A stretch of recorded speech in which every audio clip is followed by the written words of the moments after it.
What's up, guys? Today, back here with Longhorn Podcast, got guest Esteban, we're gonna be discussing telehealth and its implications into our real world today. Thank you for having me as a guest. Yeah, absolutely.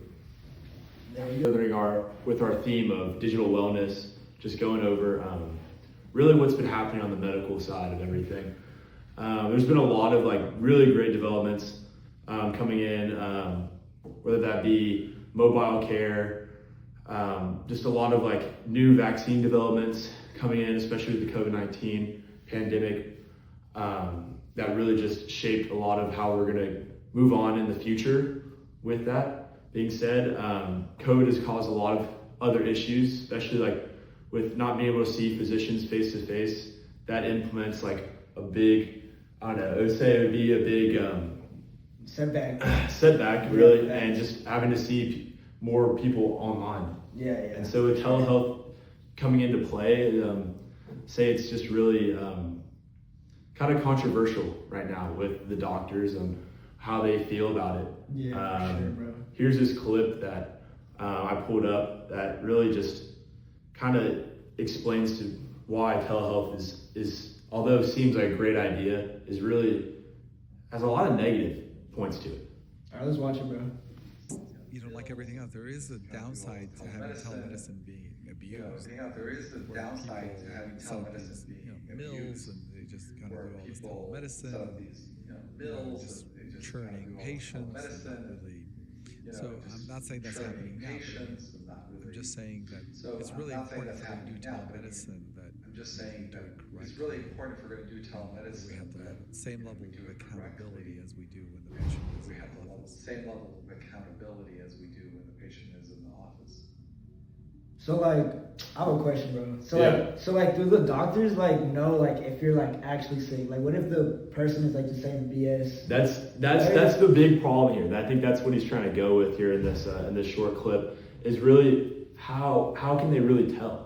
That's a big thing for me. Crazy. If I'm going to go to the doctor, I want somebody that's going to be able to tell me exactly what's wrong with me, face to face. And it's almost it's just the principle for me. I need somebody there, in person. Yeah, it doesn't feel the same when you're same for online school. It didn't feel the same as being in person. It didn't feel the same. You're not in the same environment. It's the same or anything. The same thing. It's just you're not getting that same level of care that you're used to.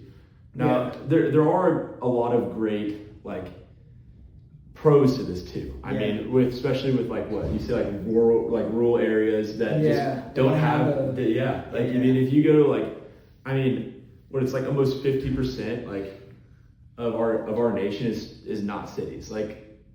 It's crazy, because just trying to get that same level of care that everybody has in big cities and big developed areas is just not the same. Yeah, for sure, bro. Cause say in Africa, they don't have the doctors, they don't have the people. That's why telemedicine is actually really That's why I think that's where telemedicine does come in and is important. What do you think? Do you think this is going to be the future of medicine? I see it, but then why would there be need of doctors? Why would there be need of clinics? It gets to a point where we're just gonna rely on AI for everything. Yeah, which I don't think we should do that, because AI still messes up. I've seen an article where AI has messed up a lot of times. For me, it has messed up on my math homework. Really? So, it has say for my calculus, if I'm doing integration, I think it messed up on this one double integral one time, and bro, it cost me, my homework. So I feel we shouldn't rely on AI now. There's still downsides to AI, and I feel we shouldn't depend on AI fully, because we have humans that are human-created AI. So humans are smarter than AI at this point, but AI has the ability to pull out information in seconds. So I feel AI is a good investment, but not as a point where we need to rely on it fully. I mean, this isn't just me saying things here. There's plenty of articles and cited sources. For example, misdiagnosis rate is up 15%, and there's tons of malpractice claims where they're just this is getting misdiagnosed is a big thing with telehealth, and I don't see that really improving that much going forward, like unless we have some crazy development. And like also like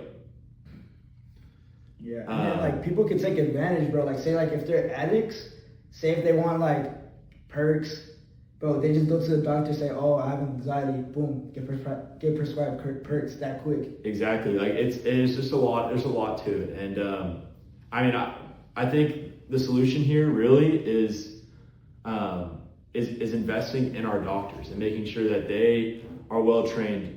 Because I mean, it's completely flipping them. Yeah, right. Like you're used to working in person in an office 24/7, being able to see your patients, know exactly what's happening 24/7, like everything, and see them, and now they're online.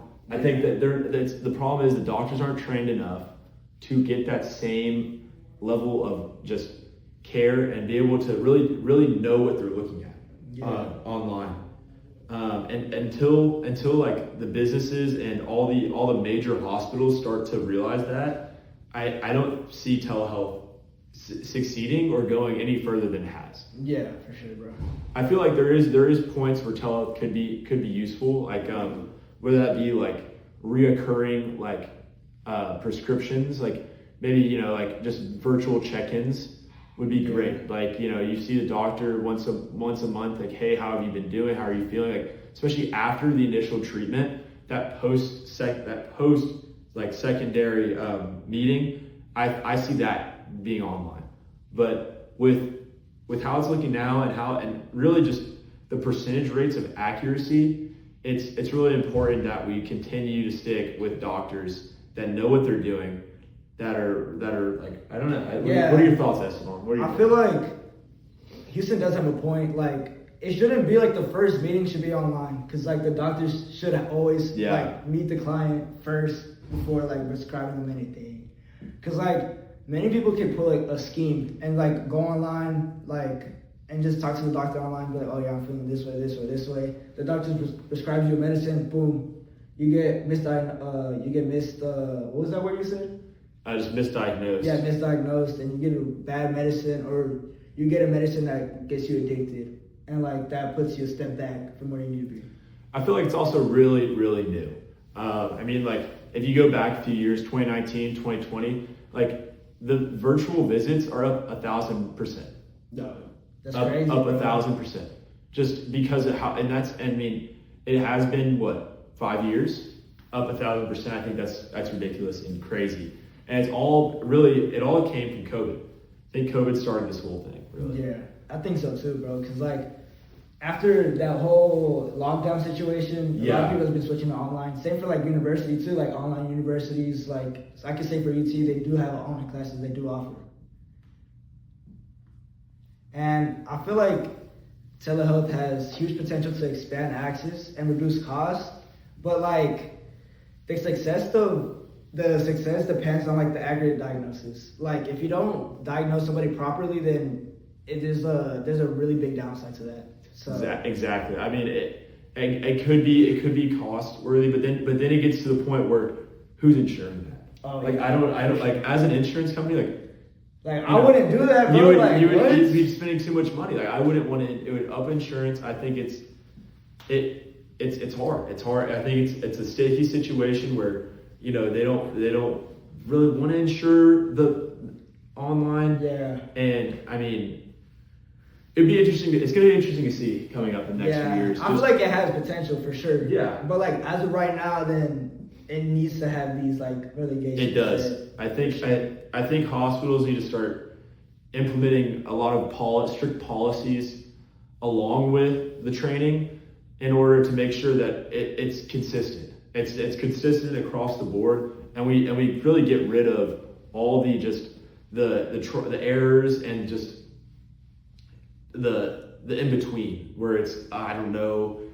And I feel like it's hard because as a doctor, like, I mean, I could be sitting right here with you, and I could be your arm shaking. Well, that could be so many different things. Yeah. You could just be shaking your arm.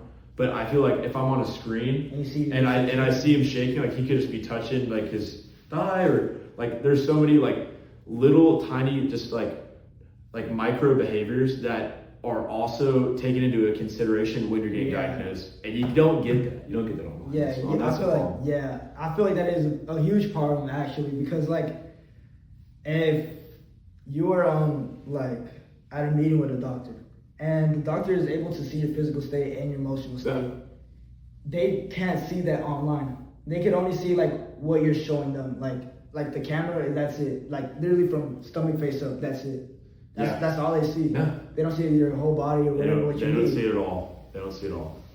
So that's the proposed. I think that's a good solution. Yeah, I think that's so. how. I think it's gonna be interesting to see, and I wonder if this will not only go from just regular telehealth, but also transfer over into other like practices like dentistry. Like I would love to see get diagnosis. Yeah. Maybe I don't know, that take photos like some. I think that'd be interesting to see like where AI really goes with this and how much that has a role in what we're on where television. Any final? Yeah, I can say that one of your proposed solutions is actually really it helps a lot, because my brother actually he got Invisalign and he just took pictures of his teeth. Yeah. And boom, he just got prescribed like that with Yeah. Invisalign. Yeah. And from that, like his teeth has gotten straighter, and like I feel like in aspects, telehealth has the potential to be big one day. Yeah. For sure. I think it will be, but not right now, and there's still a lot of tweaking to be done. Sir. All right. All Dude, right. great talking with you. Yeah, Let's do it. you All right, that's good.